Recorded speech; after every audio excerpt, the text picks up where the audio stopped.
It's based on this idea of the joint-by-joint approach. Okay?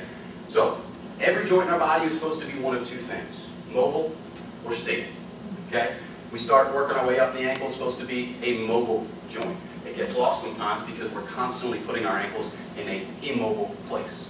We're putting them in boots and heels and ankle braces and tapes and high heel shoes and all these kind of things, so our ankle can't move.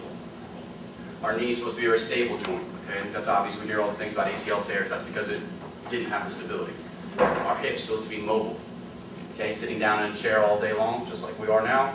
Okay? Locks them up. Low back. I want you to remember this one. Your low back is supposed to be stable. Stable. Think about this when we start talking about core exercise in a little bit. It's supposed to be a stable joint. We don't want movement at the low back. That's how we get hurt. That's how we bulge disc. Our upper back, though, that's supposed to be mobile. This is where we want our movement to go, and this is where we constantly lose movement because we're always in a forward head posture, we're always driving, looking ahead, and we get tight in the upper back. Our scapula is supposed to be stable, and our glenohumeral joint or shoulder joint is supposed to be mobile. Pattern there, right? Mobile, stable, mobile, stable. Now, someone comes in my gym with knee pain, don't even look at their knee. I might do 2 special tests and say, okay, your ACL is good. From there, it's not your knee. Your knee just happens to be the weakest link. Your low back hurts? It's not your low back unless you have a disc bulge, but it's just the weakest link.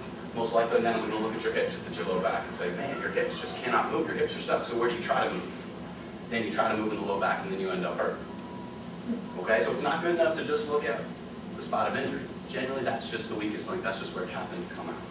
Okay, so that's what we think of as sports medicine professionals now, is when someone comes in, I'm rarely, unless it's a traumatic incident, I'm rarely looking at the spot. I got to look globally at the whole thing.